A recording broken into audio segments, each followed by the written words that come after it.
Welcome back. President Fattah al-Sisi held a phone call on Thursday with President of the United Arab Emirates, Sheikh Mohammed bin Zayed Al Nahyan. Presidential spokesman Councillor Ahmed Fahmy said the two leaders exchanged greetings marking Eid al-Fitr, praying for stability and prosperity to prevail in the two brotherly countries and across the Arab and Islamic nation, and for peace and security to prevail among all humanity.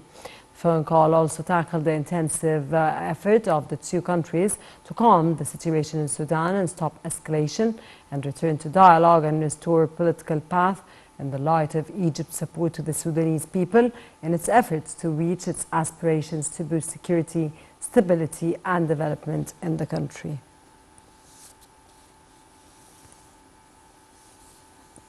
President Fattah al-Sisi held a phone call on Thursday with King Hamad bin Isa Al Khalifa, King of Bahrain. Presidential spokesman Ahmed Fahmy said that President al-Sisi congratulated King Hamad on the occasion of Eid al-Fitr, wishing the Kingdom of Bahrain and the Arab and Islamic nations all stability and prosperity. For his part, King Hamad expressed his sincere appreciation for President al-Sisi and wished Egypt, its leadership and people all the best and prosperity.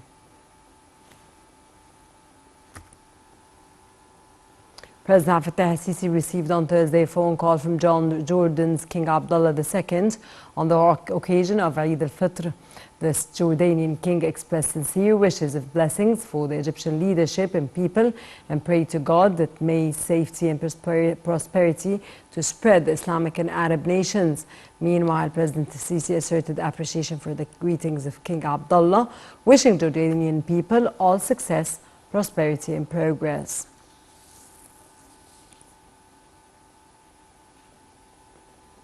National Media Authority head Hussein Zain said on Thursday, offered greetings to President Fattah al-Sisi, marking Eid al-Fitr. He also extended Eid greetings to Prime Minister Mustafa Madbouli and the cabinet, calling upon Almighty Allah to preserve the nation. Tonight, Dar al-Ifta will be citing the crescent of the Hijrah month of Shawwal that marks the end of Ramadan and the beginning of Eid al-Fitr.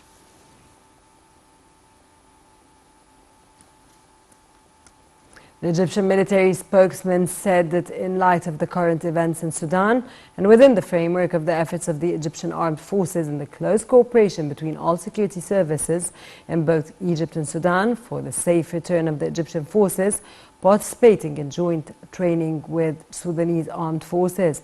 The military transport planes take off from Sudan through 3 successive flights for most of the Egyptian personnel and return them back to one of the Egyptian military bases in Cairo.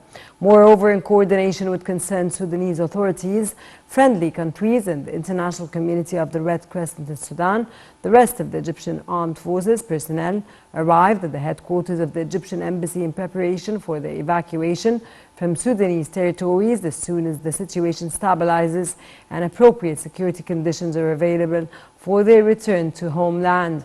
The armed forces confirmed the health and safety of all Egyptian personnel who arrived homeland as well as those present in the defense office of the Egyptian embassy in Khartoum.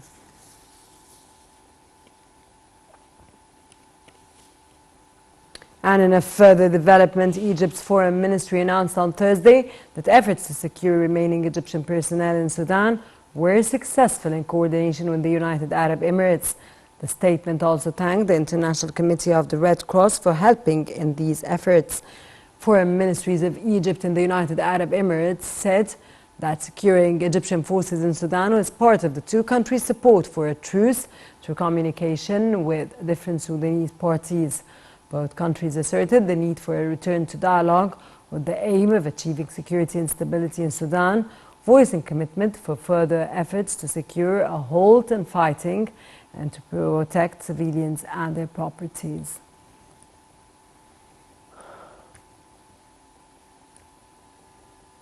Within the framework of Egypt's keenness on following up the current situation in Sudan, the Egyptian embassy in Khartoum said it is keen on contacting the Egyptian community and students and providing them with needed instructions and advices to ensure their safety and security.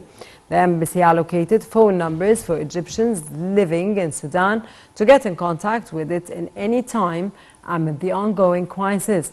It stressed the significance of taking the utmost level of cautious till the situation is settled.